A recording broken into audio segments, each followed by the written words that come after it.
Alright. Share my screen. So, howdy. Happy Father's Day to anyone out there, alright, on this fabulous Sunday. My name is Lay, the CBA, Community Volunteer Ambassador for the Santa Monica Mountains National Recreation Area. And right now, through my virtual background, I'm at Connell Lake in Ketchikan, Alaska. So, as a visible disclosure, we'd like to inform any participants that any and all Zoom series is and will be recorded. The purpose of this is to provide the Zoom series to those who participated or missed out on the session. It is also provided that the information for participants to refer back to. In addition to the visible disclosure, this statement will be orally stated at the beginning of each Zoom series, like I am right now. Now I'm going to hand it off to Ranger Aaron. Thank you. Thanks everybody for joining in. I am wearing my ranch hat just because I'll be talking today about the history of Rancho Sierra Vista, focusing largely on the ranching history. Won't be talking about Native American history because there's just so much to talk about between both ranching history and Native American history. And I really love talking about the ranching history. So I'm sharing my screen right now to show you, and I'll get started shortly. So a bit of background on myself. When I started out here at the park about 6 years ago as an intern, I started out in the Cultural Resources Division, which is a fancy word for archaeology. And I was in that position about a total of 4 years as an archaeological technician. And during that work, we scoured the mountains for surveys and research, looking at the history of different locations for reports and for just looking about what resources we have in the park.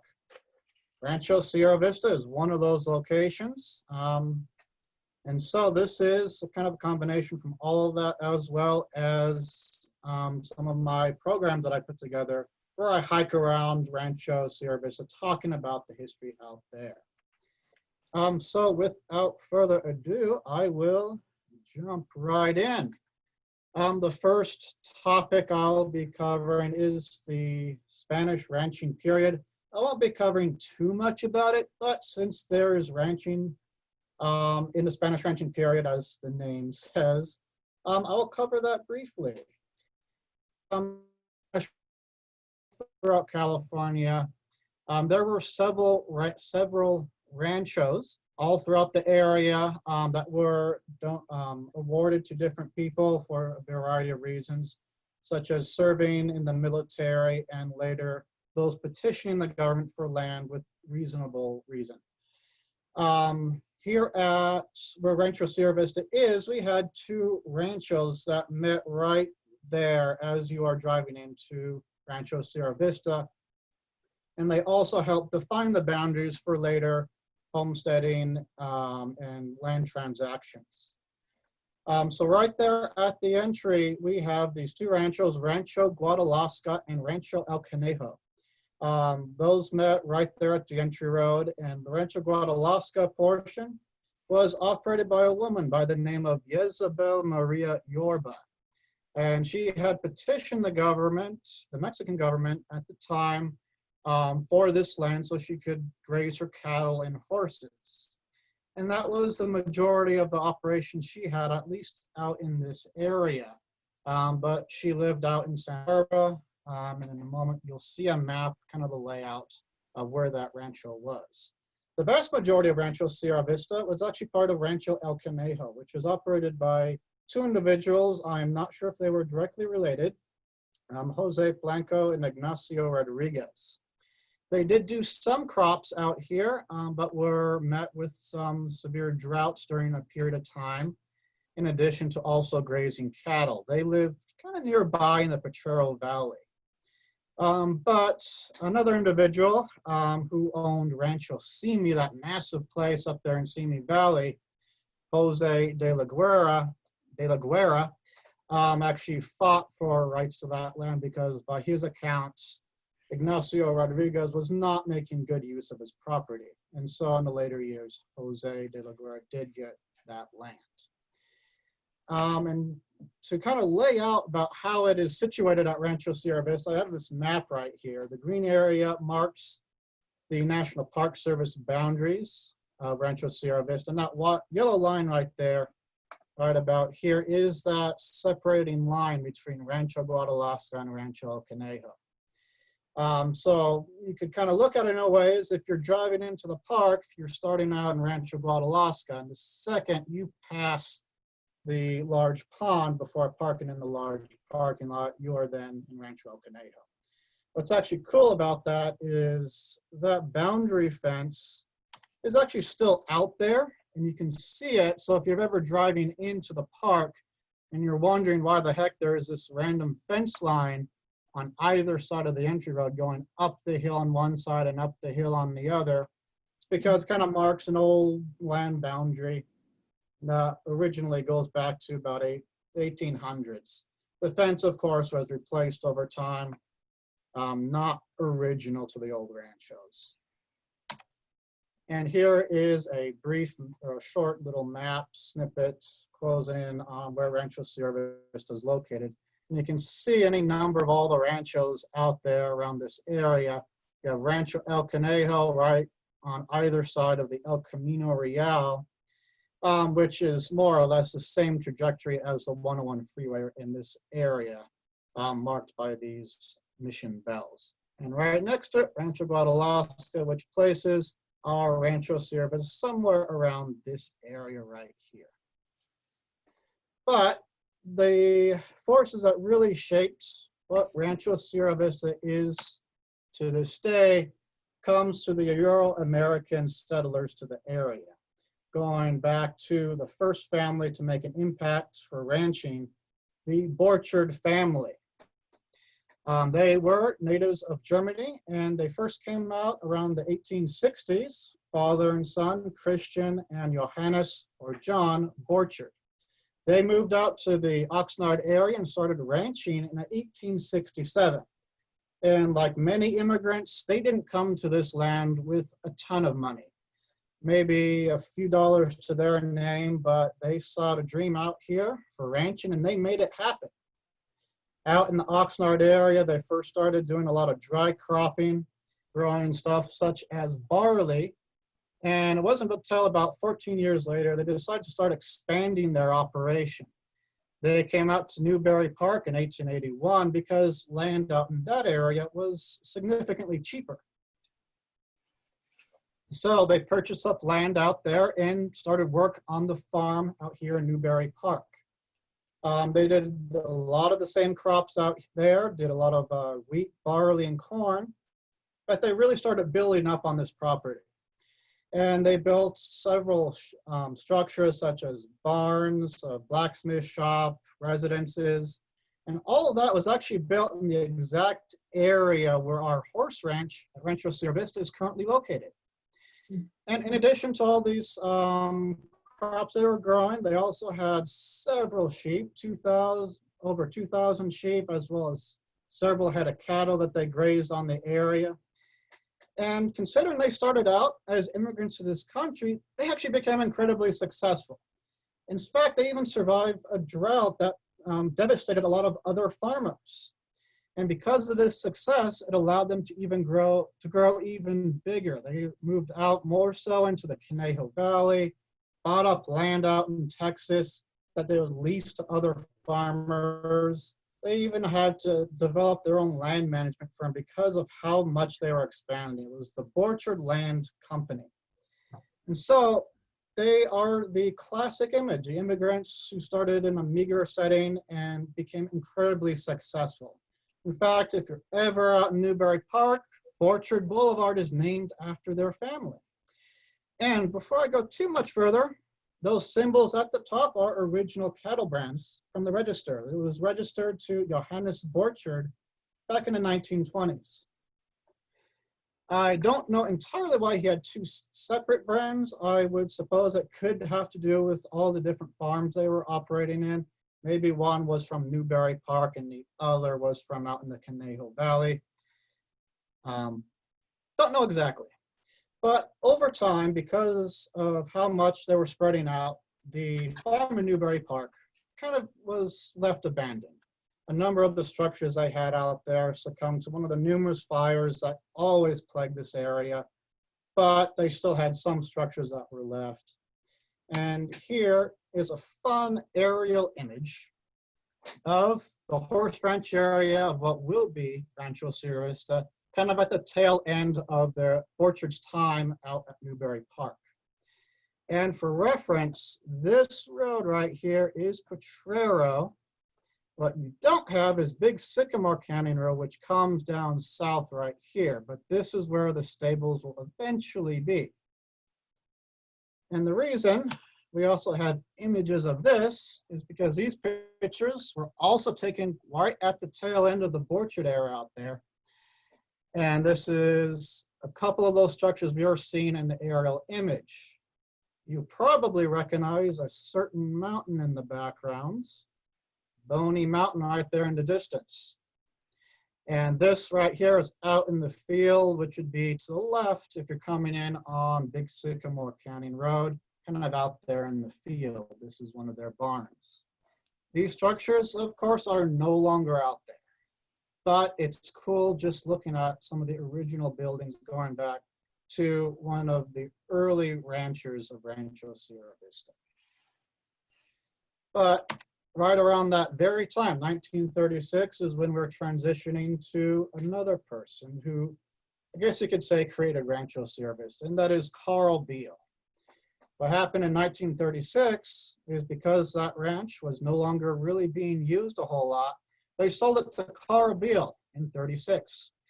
And Beal purchased that alongside of several adjoining properties to combine a massive ranch, factoring up about 7,800 acres. And he decided to give it an appropriate name, Rancho Sierra Vista, a name that you can say was started by Carl Beal. He created Rancho Sierra Vista and created that name.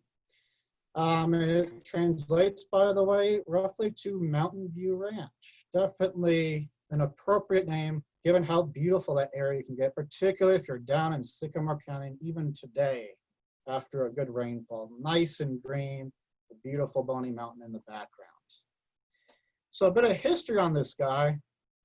He was born out in Kansas in 1889.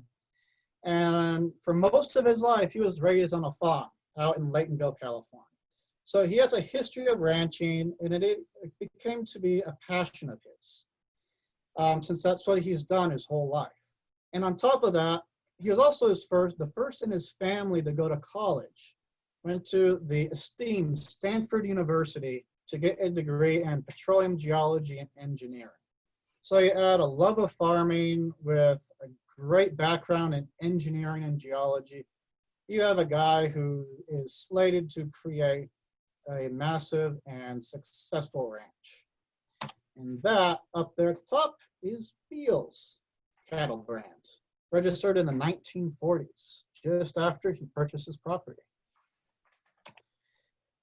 And so this is what Rancho Sierra Vista really looks like.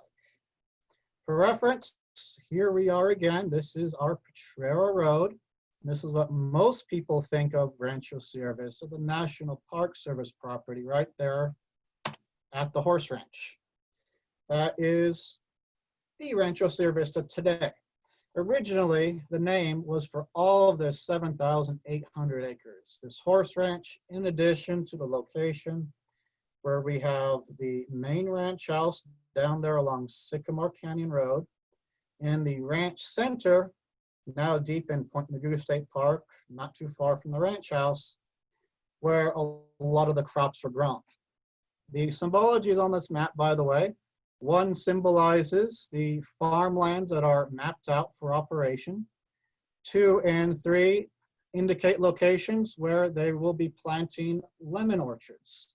They grew a lot of lemons out here at Rancho Sierra Vista, and that was something that was continued well until we acquired Rancho, or the state parks, I should say, acquired this section of Rancho Sierra Vista.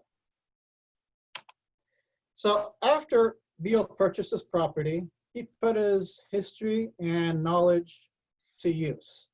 He explored the entire ranch for springs of water that he could use to develop a system of dams and wells and reservoirs to accommodate not only his lemon orchards, but his avocados, his other crops, and his cattle. And despite the fact he bought this massive property, by the way, he never actually lived out here. He had ranch hands, relatives who do most of the on-site operations and guidance for him. Him and his wife, Cynthia, lived out in Los Angeles. The image on the right that you're seeing is them overlooking the horse ranch of Rancho Sierra Vista in 45. For reference, this is where Satwewa will be, right here. And just further in the background is where the horse ranch is. What you're also missing, by today's standards, are thousands and thousands of houses right there in the background. But I think this image will help with that. This is the exact same location in 2000. And so this trail right here is the trail that you'll take up to the waterfall. And this, where this photo is taken from, is that location if you pass the waterfall and you're making your way all the way up towards the Danielson Monument. And you can definitely see with better view all those houses that are now built out there from 45 to 2000. Just a massive amount of growth between 64 and today. And so, as we're going over Rancho Sierra Vista, I'm going to cover those three different areas: the horse ranch, the ranch center or ranch headquarters, and the where he would build his main house. A picture on the right is Carl Beal, or one of his ranch hands, laying the foundation for the white barn that we still see out there today. And the stuff that he built up over here at the horse ranch was geared towards horse breeding. This was one of his passions. Carl Beal loved horses, and so he wanted to raise thoroughbred racehorses right here on site. He loved riding around Rancho Sierra Vista with his son, Carlton Beal, and he also loved to play polo, popular sport back at the time, particularly when you go look at Will Rogers. But here at the horse ranch, he also constructed two residences, one of which is housing one of our law enforcement officers, Jessica Cooper. And another is one of our education buildings that was Lisa Okazaki's former office. In addition to that, he also built several sheds and garages. Many of those, by the way, are no longer standing, but there is one that is still being used as one of the education team's buildings as well. In addition to raising racehorses out here, he also grew a lot of alfalfa and built up 3 total reservoirs, 2 of which are still out there today. One of them is referred to the Satwewa Pond. That is actually one of their reservoirs. The other one, the massive pond right by the main parking lot, is the second reservoir. I'll point out the third one in a little bit. And this, by the way, is one of those residences. This is what we call the Beal House. And this is one of the former education offices. It is now being fitted to be another housing for people. But it's still standing today. And what you're seeing right now might be Carl Beal watering one of the numerous plants that is growing out there today right by the house. I would wager he's probably watering one of the hedges. And somewhere out behind him, I don't know if he planted it, but over in this area where my mouse is one of our redwood trees. Just not as massive as you might imagine. And this is kind of what it looks like today. We, of course, added the ramp right here to make it ADA accommodating. We did do a couple alterations to it as well. We did put the solar panels on there. Carl Beal was great at engineering, but he did not install those solar panels. And by the way, remember that picture early on from 1936? That old shed, this stack of wood, was because Carl Beal was about to be building his house, the Beal house, right about here. And it's the exact same location right next door to that old shed. Same hill behind it, Boney Mountain right there in the background. And there, of course, is the hedge. I assume he was probably watering in that picture.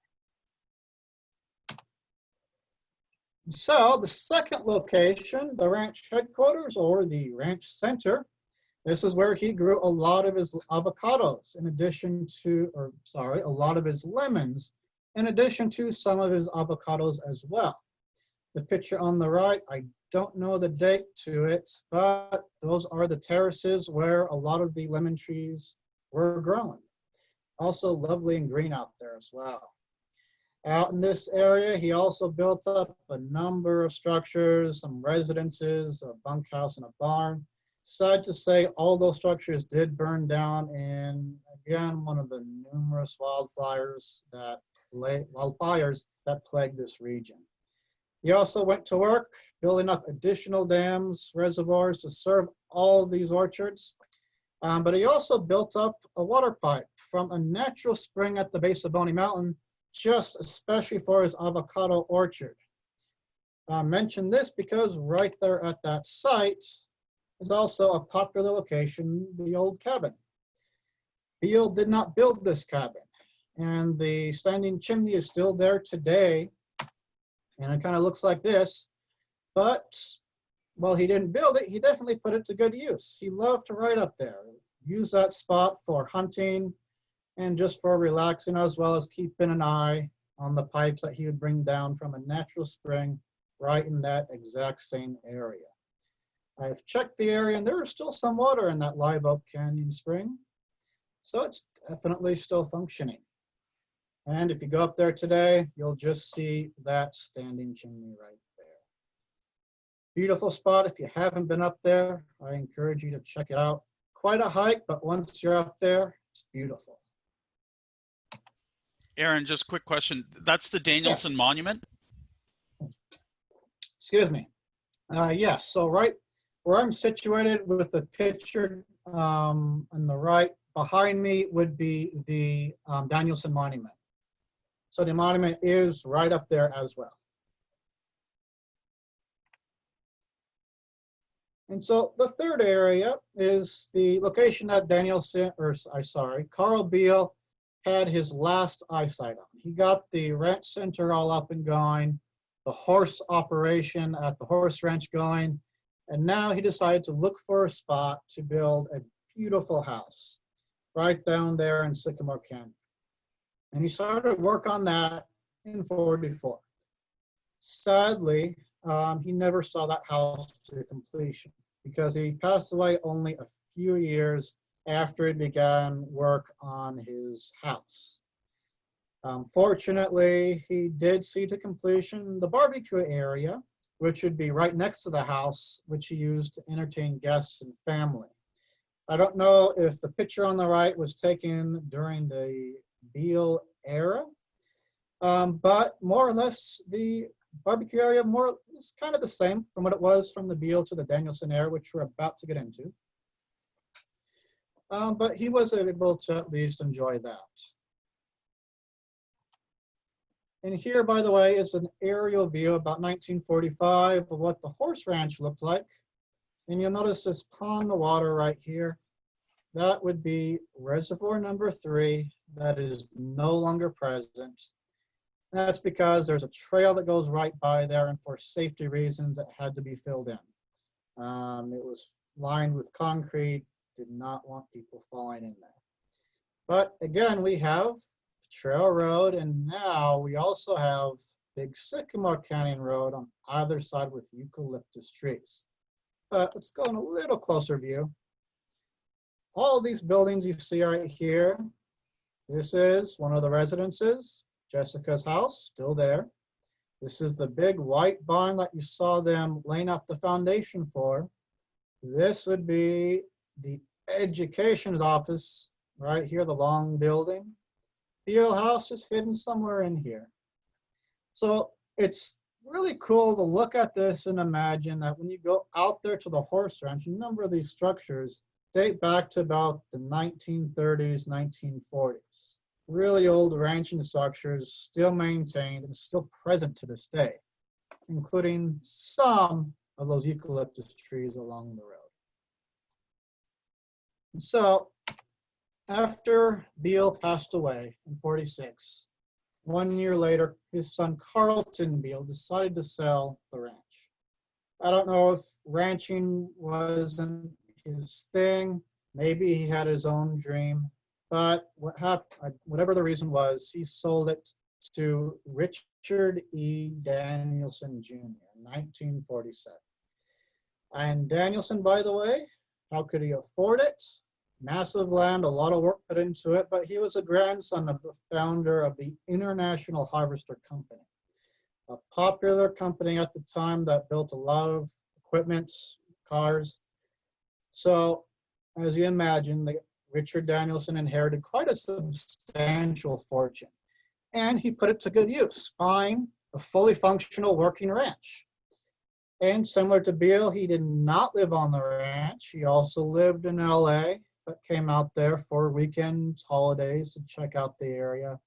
But he had a particular vision in mind for this ranch. He wanted to do a lot of horse breeding, something that Carl Beal probably would have been happy to see continued right there at the horse ranch. But despite that being his main vision for the ranch, he still continued a lot of the other operations. He maintained the lemon orchards now down there, the ranch center, and still continued breeding cattle, about a couple hundred head of them. He grazed on the property as well. And that funny looking symbol at the top, by the way, is Danielson's cattle brand, registered around the 1970s. Don't know why he chose that one, but it worked for him. So how much work, you might be wondering, was put into the ranch before Beal purchased it? We were blessed with a bill of sale that told us it was a lot of work. There were several ranch structures completed all throughout Rancho Sierra Vista. They had constructed it over about 25 miles of roads, plenty of functioning wells and reservoirs, 14 miles of already installed steel pipes just for water, and they still had 10 natural springs that were flowing year-round. One of the reservoirs on the right there at the ranch center, just for the lemon orchards. But like many people, Danielson wanted to make this ranch his own. He started going all throughout the property, improving, making additions, alterations. The main house down there at the horse ranch, the Beal house, he remodeled it, made it a little more suitable for living. The Big Sycamore Canyon Road, Beal built it, but Danielson paved it, going all the way down to the ranch house that he would then complete, in addition to adding quite a lovely swimming pool, I might add. He made his own improvements on the barbecue area as well. So, despite owning it, fully functional, he wanted to make it his own.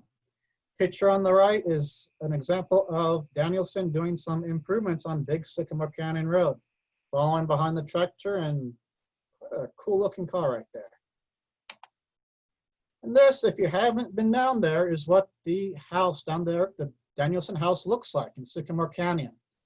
Don't know the specific date on it, but because of the gate around it, I would assume this is probably after it was donated to California State Parks.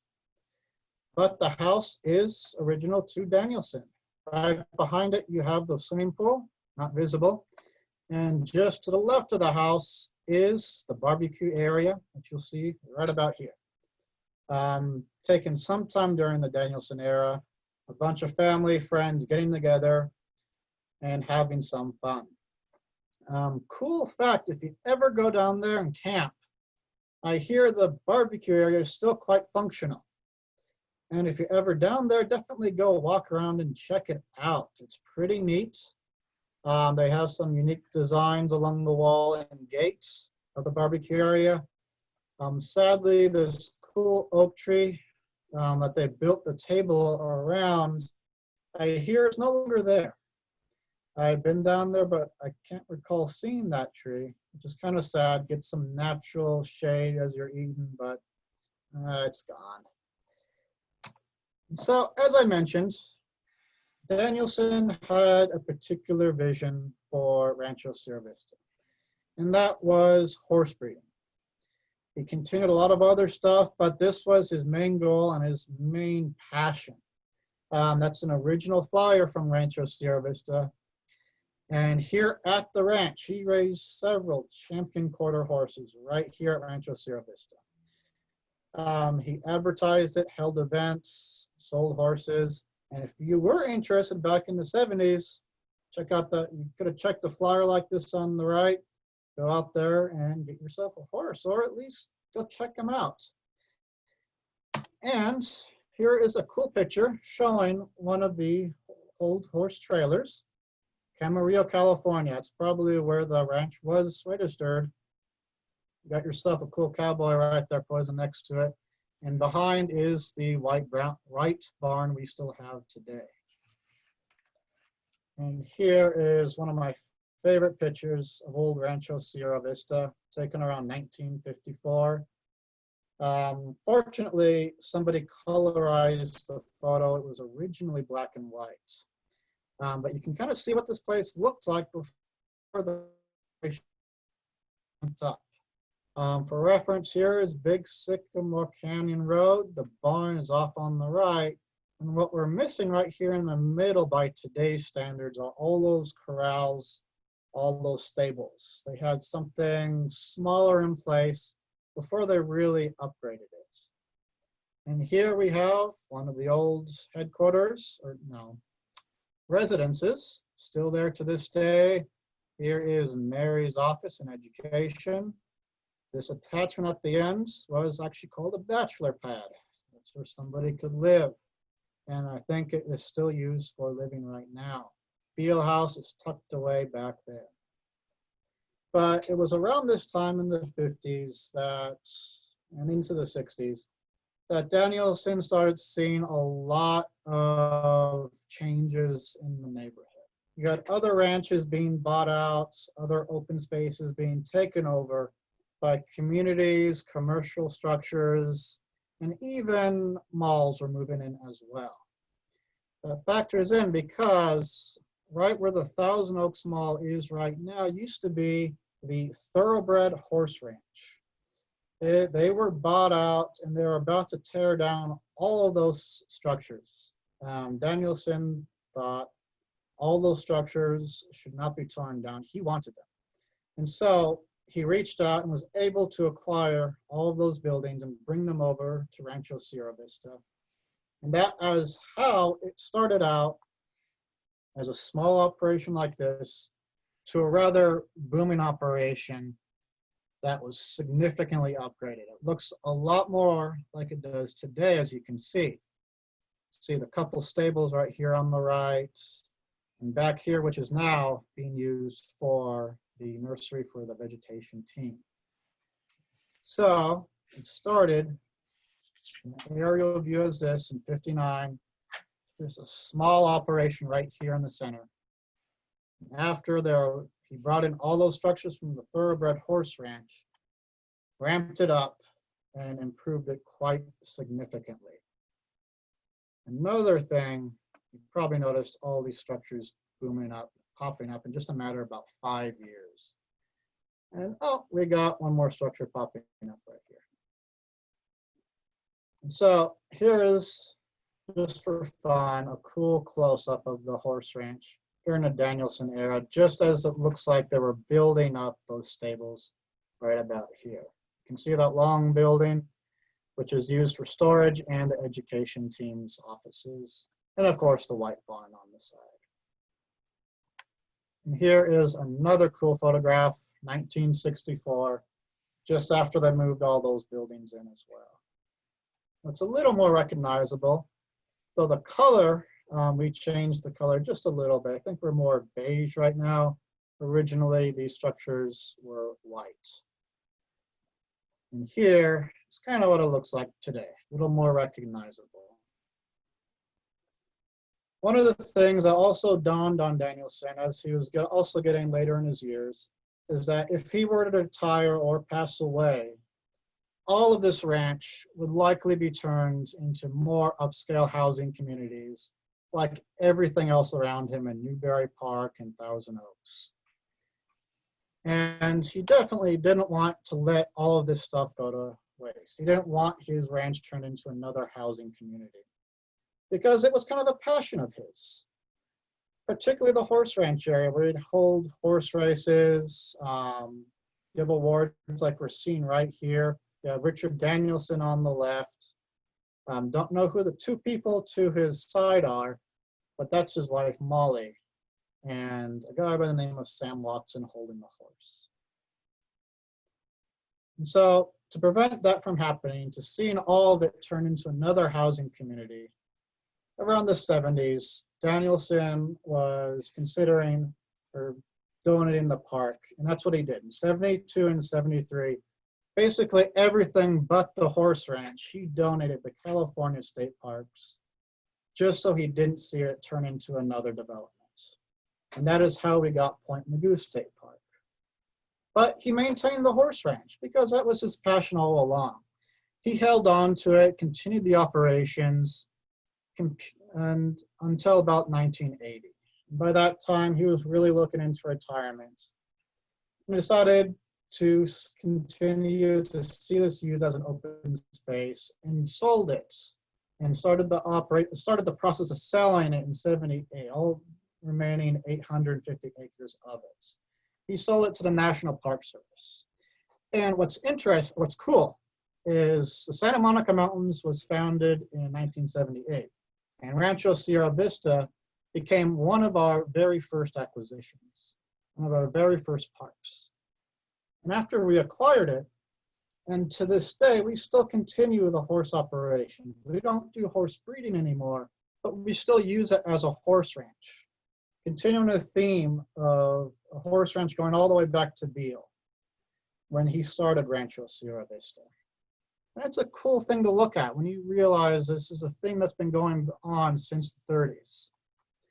And early on, after we acquired this, we even had some classes through one of the local colleges right there at Rancho Sierra Vista for several years, but we don't to this day. And by the way, this picture right here, one of the cool things about it is this stable right here is eventually going to be turned into a big old parking lot. So if you go visit the park, you're parking in an old corral, which I just find really cool.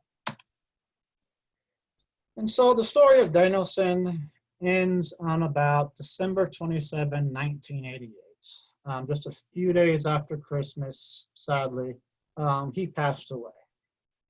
And after he passed away, his family, with help through the parks, was able to establish a memorial plot for Richard Danielson at one of his favorite locations in the Santa Monica Mountains, which was the old cabin site.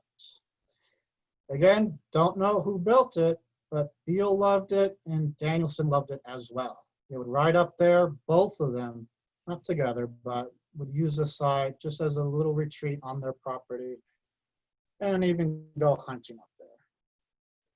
And just a year later, after the monument was established, his ashes were spread up there on May 20th, 89. Some people have asked, is he buried up there? Nope, but his ashes were spread up there in the area. And if you've hiked up there, you might recognize this. If you haven't, this is what you will see if you go up there. This is his monument. It's a little hard to see because of the lighting, but it says peace, love, and joy with a cross right up there in the center. And the placard itself, there it is. Richard L.E. Danielson Jr., April 5th, 1913 to December 27th, 1988. Gentleman, husband, grandfather, friend, and donor of Rancho Sierra Vista, a park for all people to enjoy. Definitely go up there if you haven't. I highly recommend it. And that about wraps us up for the presentation, at least. Are there any questions from anybody?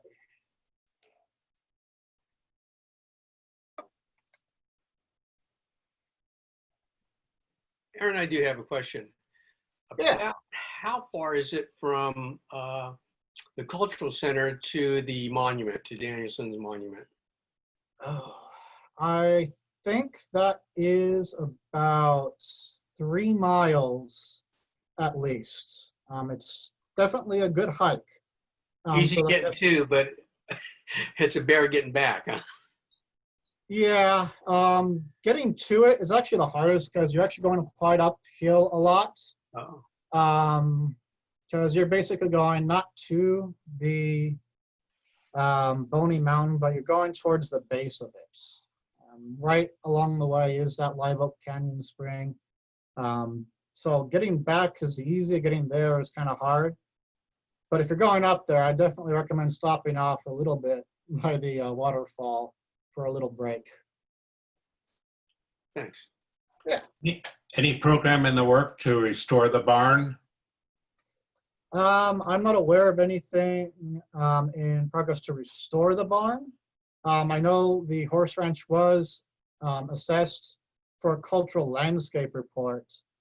So there very well could be some plans to do some upkeep around the horse ranch from a historical perspective, but it is used to this day for storage from stuff such as hay for the horses and for some traps or cages that our wildlife crew uses. I know they are looking at the Beal house, the picture I showed you earlier, to see if they can restore some of the original color and trim. We had some of our historical architects looking at that.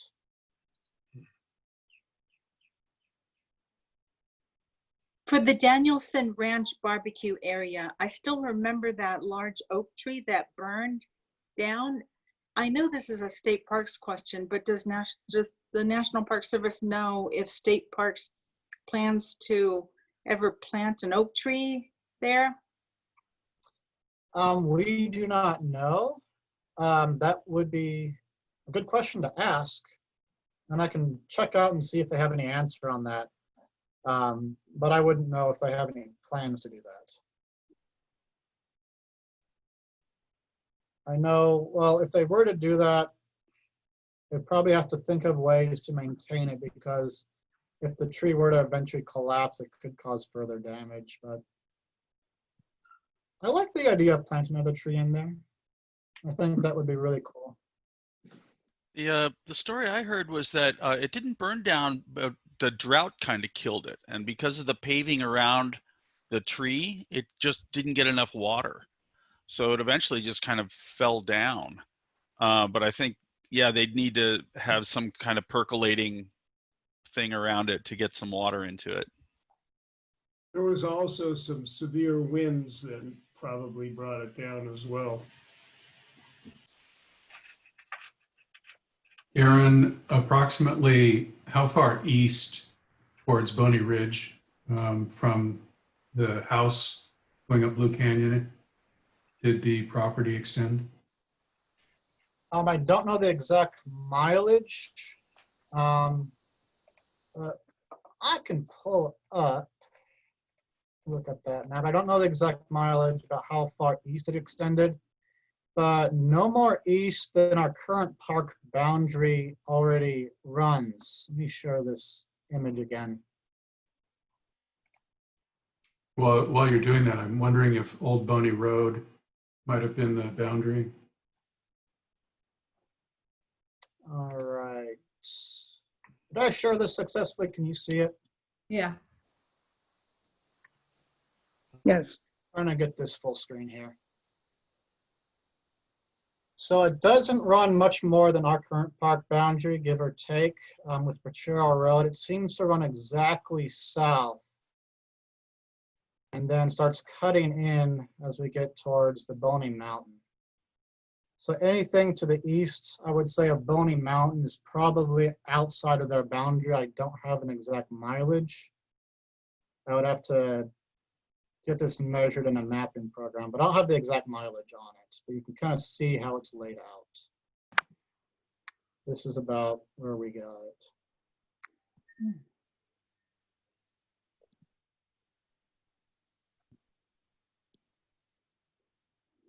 So Aaron, question about the trails that are existing now, like the Chamberlain Trail, the Blue, I can't remember, Blue Canyon Trail or something like that. Uh-huh. Were those old horse trails? A lot of the old trails, or a lot of the trails that we have now, did take the same trajectory, same path as a lot of the old trails have. So some are and some are not. The Chamberlain Trail, I couldn't say if that exactly followed any of the specific paths, but it's definitely possible. I know at least the trail that goes up towards the Danielson Monument is an old road that they use to go up towards that cabin site, but they used to get out there and start installing some of those pipes. Even some of the local trails right around Rancho Sierra Vista were original as well, because, you know, ranchers had to drive around their ranch. And when it comes to creating trails, I would say it's easier to use something that's already in existence versus something that we'd have to go out there and create. So I would say it's a pretty good possibility. A lot of trails, like the Chamberlain Trail, might have followed an original path. I don't know specifically for that one, though. Hey, Aaron, there's a question in the chat box. It says, who built the big cistern south of Ranch Center Road? That would have to be Carl Beal. A lot of the work down there with the reservoirs, the cisterns, started with Carl Beal as he was getting out and getting everything he needs for his crops and cattle.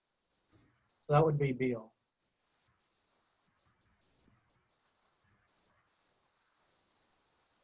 Aaron, I just remembered something, and I think, let's see, when you go down Sycamore Canyon and you hit the bottom there, and then there was, and I haven't been out there in a while, but I think there was a road to the right. I think that's Ranch Center Road. And then when you go back there, and I remember this was, oh God, I don't remember how many years ago, before one of the fires, but there were a bunch of really old houses out there that I stumbled across. And there was a big cistern there. And I just always wondered, you know, the houses, they look like something from like the 40s and 50s. Mm-hmm. And I always wondered what in the hell they were doing way out there. So now I'm thinking it must have been part of, like I said, just the history. It may have been, I guess, probably some of the workers' homes or something, but, you know, it looked like something from, you know, Midwest America, just these old abandoned houses. But I guess that must have been where the ranch center that you've talked about. Yeah, there's an old house down there that looks like it burned down. I looked around that place too, and there was some really cool ingenuity on building a little kid rider, so to speak. So a lot of those houses down there go back to the early ranch. And I'm kind of regret when we were doing all that research down there, I did look specifically at those houses. But that would be one of those structures that were built by the early ranchers. A lot of the ranch hands lived on site. I actually had a cool experience. One day I was talking to some older ladies whose father was a ranch hand for Richard Danielson. They were talking all about riding around the whole ranch, and they lived in one of the residences at Rancho Sierra Vista. And a lot of these people are still around today, the kids of these ranch hands. And unfortunately, I wish I met one of the people that lived in that one down there in Sycamore Canyon, but a beautiful place. I would wager that was probably going back to Beal's era. And quite possible, I haven't looked at it, it could also have been Danielson as well. Oh, and also the other question I had, and you may have covered this, but the visitor center or the cultural center there, was that an old building from the previous days, or was that built by NPS? The structure that was the culture center was built Or by that is, NPS. yeah. The one next to it was built by Danielson. And so he built that place I think we're now using as a little residence for our volunteers. I think Lay actually lives there. And some of the plants behind there were also introduced by Danielson. Okay, and I guess I talked over you. Did you say that the cultural center was one of the old buildings, or was that built by, or from just a building that we turned into the cultural center? It's something that we built. Oh, okay. Yeah, that building, if you look at the plans for the park, the Satwiwa Cultural Center was actually only supposed to be a temporary building. They had plans to build a larger cultural center in a different location and different parking lot and things like that, but that never came to fruition. But I don't know what year. Aaron, do you know what year the cultural center was built? I don't remember what year that was. Not off the top of my hand. I think I know Riza would probably know that off the top of her head, but nah, I don't got it. Yeah, I'll have to look that up myself and see if we can figure that out. I would have thought that given the size of that barbecue area and the location of it, that there'd be some accounts of grand fandangos or something. Whether it would be because he lived in LA, maybe it would be in the LA press rather than Ventura press, but it's hard to believe that you have this, that they didn't use that in pretty significant events, and that would garner some kind of note by the public. I ran into some older people one time at Rancho Sierra Vista, and they shared a fun story about that barbecue area. I don't know what year, but they said they'd throw parties with moonshine down there at some point during Danielson's later era. I was just laughing when I heard that.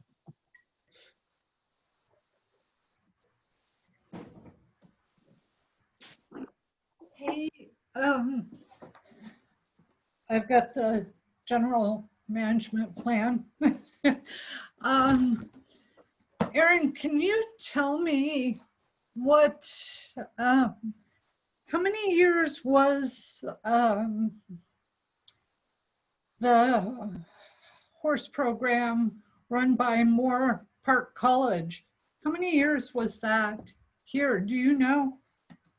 Not off the top of my head. I wish I'd looked that up for this. Yeah. But I don't know how long we ran it with Moore Park College.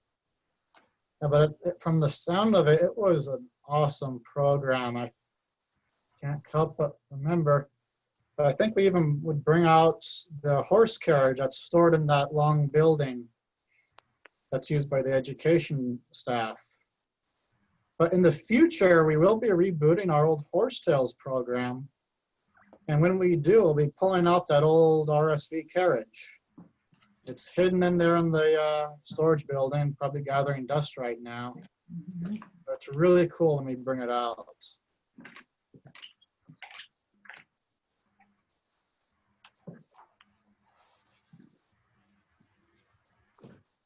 That would be something really interesting to do. Yeah. You know, I guess that the horse program retired about the year 2000. As I remember the story, I can't turn this down. I can't figure out where the volume control is. as I remember the story, the professor there at Moore Park retired, and there was nobody else to replace him, and so the program just went defunct. That's sad to hear. Yeah. I Well, would have loved to have taken a program like that. yeah. So that'd be about roughly 20 years if we started opening the Rancho Sierra Vista, 1980, if we started with Moore Park right away. So at most 20 years, probably 15 years, I'm guessing.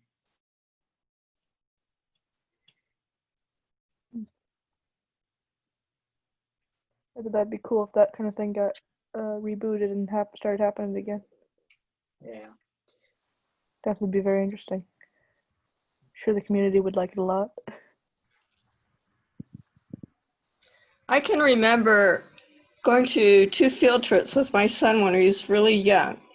And around 1989, we had gone over to visit the Moore Park horse operation, and they gave the kids rides in a little kiddie cart drawn by a pony.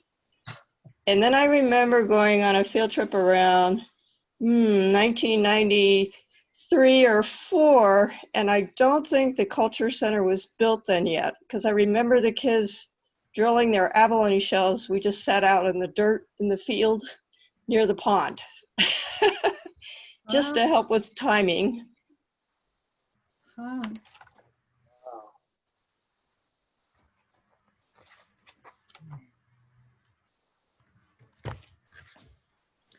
Yeah, I can't find the answer to Satwiwa right offhand. I'll have to dive into my books a little bit more later on, but when I find out, I'll let you all know. The answer's out there somewhere. Yeah, yeah.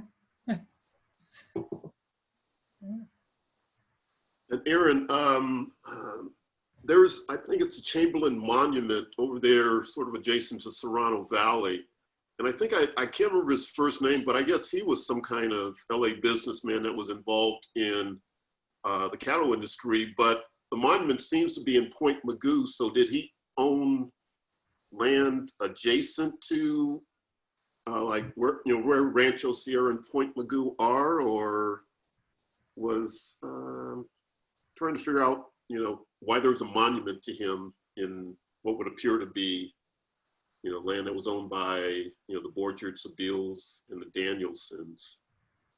Are you thinking, I'm not familiar with this monument. Yeah, where is this? I'm curious. It's on the, what do they call it? Split Rock up there on the Yeah. Chamber, or was it? I think it's the Chamberlain Trail. Yeah. Is it up by Sandstone? No, it's somewhere in Point Magoo, but like just, I guess it would be like on the north border of Serrano Valley, and somebody might know, somebody probably knows better than me, but you take we would take when I've been out there hiking, we would take we'd go through Serrano Valley up to, I think we come into where it joins Old Boney, and then you continue east.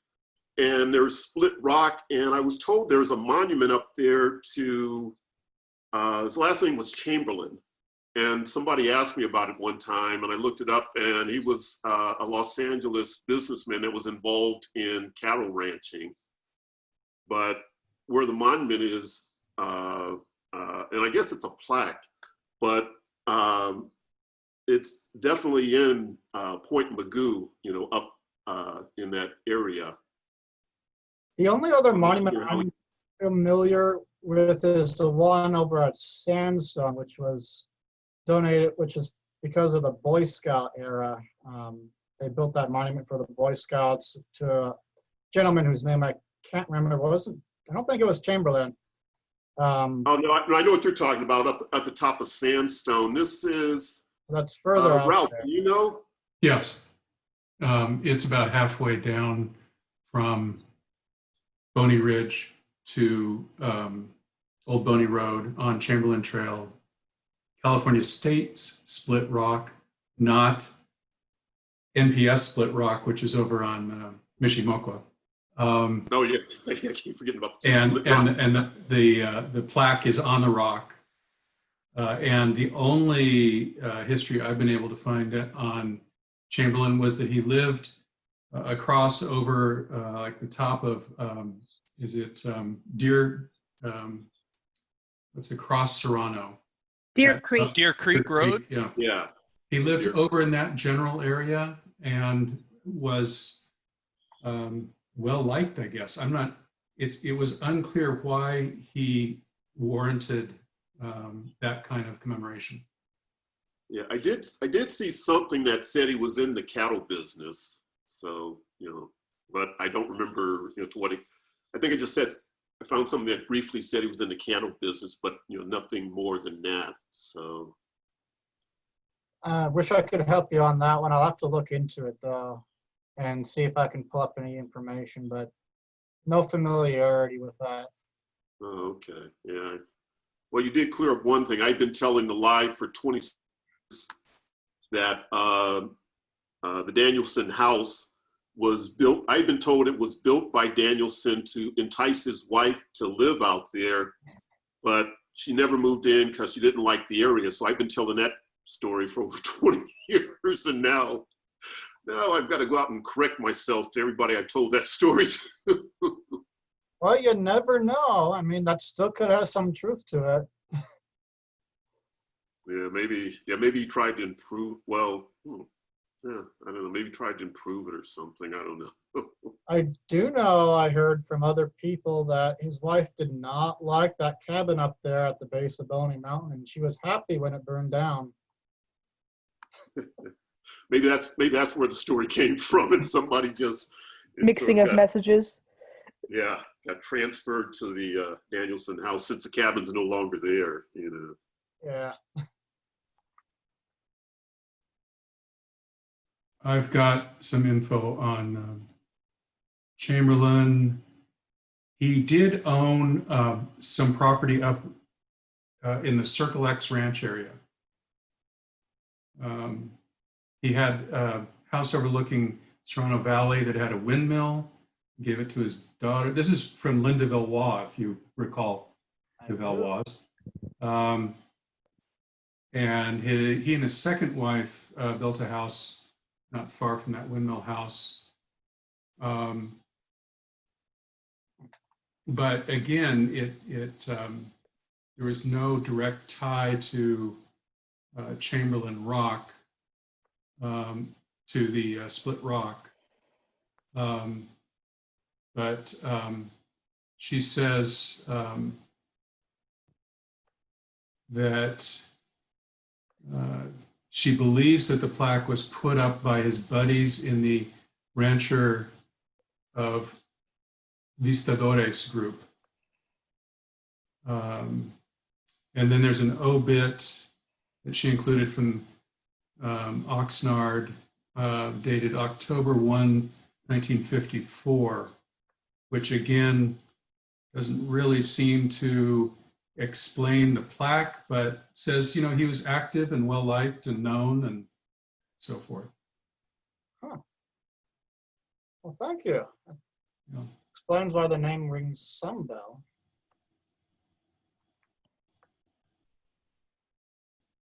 Sounds like it was a tribute to him, from friends in the area, and not so much that he did anything specifically in the Point Magoo Park area. So, thanks, Ralph. Thank you.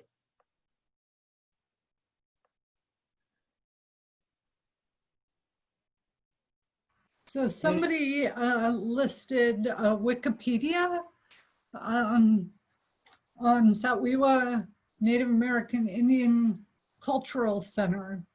And I just looked through it, and it again confirms that Rancho Sierra Vista was established or taken over by the National Park Service in 1980, and that they created the cultural center, but it doesn't say the year exactly. So I'll keep diving.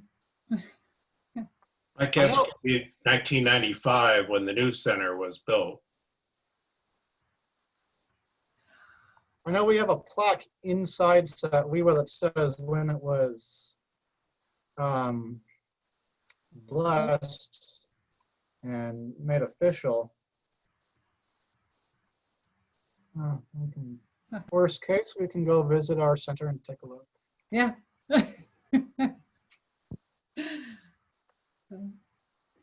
Well, thank you so much, Aaron. I learned quite a bit. I mean, I knew bits and pieces, but I learned quite a bit. So thank you so much. And you have such a wealth of knowledge of the ranch history and all the photos that you pulled up to put together and the explanation of the boundaries and the timeline was great. So thank you so much for doing this for us all. My pleasure. Thanks, Aaron. Thanks, Aaron. I learned a hell of a lot. Yes, thank you. Thank you. I realized how ignorant I was. Yeah. I love talking history. This isn't your first rodeo, huh? Oh. No, it is not. Is everyone Cowboy interested Aaron. in hearing more about Chamberlain? I just found a little bit. Yeah. Henry Chamberlain. He raised 1,800 head of Angora goats the last year of his ranching to make the ranch financially self-sustaining. It wasn't Richard Chamberlain, it was Henry Chamberlain for the Deer Springs Ranch. Isn't Richard Chamberlain like The actor. Yeah, this is Henry Yeah. Chamberlain. Any relation? So it was Henry Chamberlain that isn't it that Henry Chamberlain that the trail was named for? Unfortunately, I'm not aware of that part. Because his Deer Springs Ranch was in view of Old Boney. Yes, it was Henry Chamberlain. You're right. Okay. Well, thanks so much, Aaron. I learned a lot. Really appreciate it. And for everyone else that Thank you. that's Ralph, Mel, really appreciate it. All right, everyone. You got 2 thumbs up, Aaron. Thank you. Thank you. All right. Thanks, Thank Aaron. And happy Father's Day to all the fathers out there. And have a great rest of your day. We'll see you on Thursday. Thanks for joining us. Thank you again. Bye. Bye. Bye.